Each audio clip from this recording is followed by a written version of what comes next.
Hello and welcome back to Dusting History. I've got another daguerreotype today from the Library of Congress, and this is a person who is possibly John H. Craig. Great for him, I have no idea who that is. I should do some research. I'm going to be using as many tools as I can, AI and otherwise, to help me today. Starting with photo restoration in Photoshop. Now you can see I've turned down the photo enhancement and the enhanced face, and all I'm doing is using the scratch reduction at 100%. That's because I want to not blur or soften this image just yet. And as you can see, it was actually removing a lot of pretty important detail, thinking it was scratches. So what I'm going to do here with a brush and a mask on that layer is just paint back to the original daguerreotype underneath, restoring his hair, things like that. You can look at his collar and the way parts of his collar are missing, like there. There's other parts when I toggle that you can see are just gone. So what I tend to do is just flick the layer on and off and just see what is missing underneath all those scratches that the algorithm has removed accidentally. So straight off the bat, that's done a pretty good job of getting rid of some of the real problem areas. Now, with the remove tool, I'm going to work around and take some of the blemishes that I've restored back on his face. Get rid of those.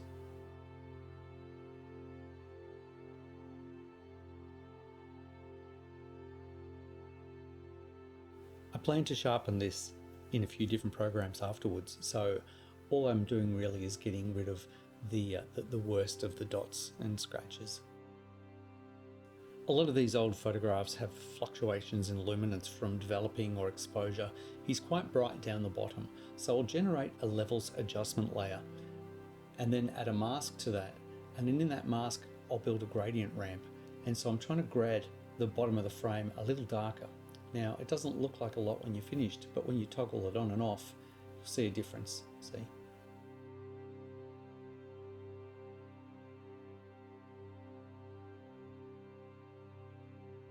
Now, collapsing this image down, I'm going to invoke Topaz Labs Photo AI. It's another program that I've purchased. And using that, I'm going to use the sharpening subject to just bring a little bit more crispness to the image. I also played with recovering faces, but I've left that for this program, which is Remini. This is a web-based application, and you can see it does a pretty good job of, well, AI restoring a photograph, particularly things like the hair and the eyes. So I'll download that image back into Photoshop, stick it on top, and there, when I toggle, you can kind of see that perceived resolution, as well as doing a pretty good job of removing grain. Remini's not always fantastic. Some images are better than others, but generally speaking, it's a great tool. I figured now is a good time to crop it down. I don't intend to clean up the whole border. I don't really need to. And rather than use any tricks to paint flat color in the background, which I think ends up looking a bit airbrushed, I'm just using the remove tool to remove some of the worst of the blemishes in the background. I like there to be some patina or some reference back to the original material.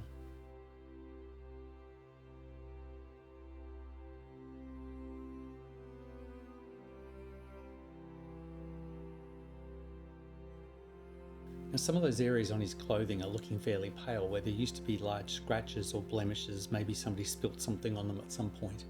So once I'm done cleaning up this image, you'll see I'll put another adjustment layer, a levels adjustment layer down, make it a lot darker. Then I'll invert the mask, and then using a paintbrush, I'm just going to paint in some darker areas. You can see down the bottom of the frame it helps to be a little darker, but even on his shoulder up there, there was some little blotches or white sort of dusty patches, so this just helps even that out. I think that looks pretty good. Now here's the real cheat. I'm in palette.fm, and it does a really great job using AI to generate color palettes for imagery. So what I've done is just activated all of them along the top, and I'm going through them all, weighing up the relative benefits of each of them and seeing which one I like the most. It's not uncommon for me to download several of them and then mix and match in Photoshop.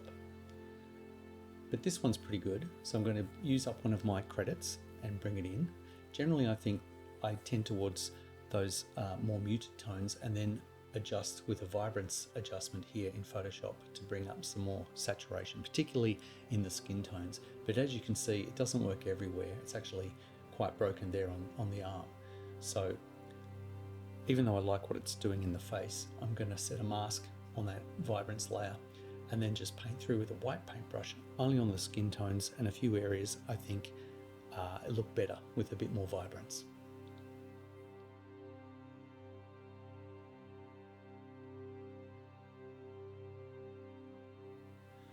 Just checking to see whether I like it on the background, but I don't. Alright, so I build another layer, set that to colour, and so now I can start sampling. Of course, going to the colour picker and making sure it's all layers so that it samples colour below its own empty self, and then just picking and choosing colours off the screen or picking them from my own colour mixer and painting in areas, flattening out some of the tone, enhancing some things, trying to make a few other areas like this colour a little bit more consistent.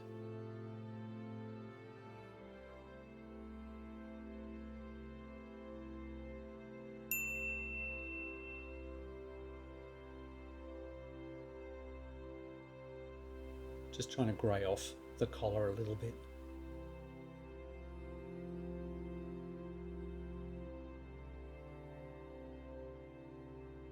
There's a lot of colour noise in the background, and while I think that really helps, I mean, I hate a single flat colour on colorizing an image, it is a little colourful, and there's some real warm tones right by his face which tend to make it look like the colour from his hair and his face is bleeding into the background. So I'm just going to go around and flatten that out, sample some of that bluer, more neutral colour from the background and paint that closer to his hairline. It just pops him out of the background a little better. So there you go, a little bit of manual work and a ton of cheating, and I think that's brought this old image to life.